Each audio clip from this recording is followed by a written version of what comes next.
Thanks for watching. I'm Margot Kinberg, and this is In the Spotlight, a closer look at a crime novel. The early 60s were very unsettling years, but they were also really exciting, especially in places where the music was changing and there were new sounds. One of those places was Liverpool. So let's take a look at a story that takes place during that changing, exciting, and unsettling era, and turn today's spotlight on Brian L. Porter's A Mersey Killing, When Liverpool Rocked and the Music Died. The story begins in 1961 at Liverpool's famous Cavern Club. Rory Storm and the Hurricanes, Jerry and the Pacemakers, and other groups are gaining fame. Musician Brendan Kane and his mates have formed a band, Brendan Kane and the Planets, and are hoping for big success.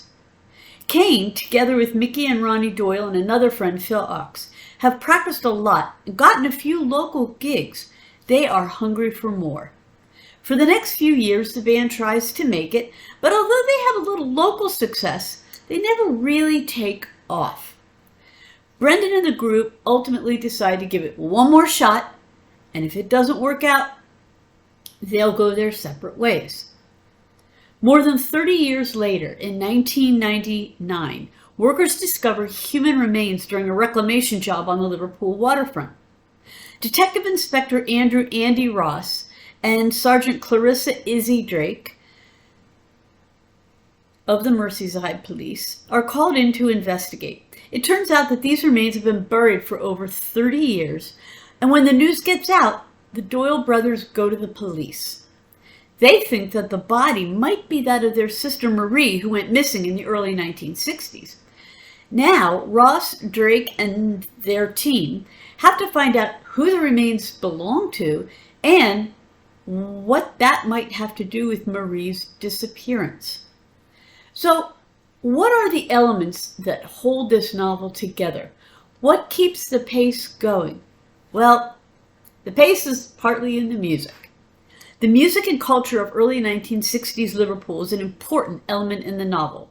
Readers who like Merseyside bands like Jerry and the Pacemakers, The Searchers, will appreciate the sense of time and culture. There's a sense of Liverpool's physical setting, too. As the story is told, the timeline moves back and forth between the early 1960s and the late 1990s. As it moves on, we learn what happened to the band and its members and how those events are connected with what happens in 1999. The chapters are labeled, so it's clear which events are happening when. Another element in the story is the culture of the times. Of course, there was the Mersey beat, but there was also real tension between Protestants and Catholics, and the IRA was seen as a real threat. Still, for young people, the music was a critical part of their lives.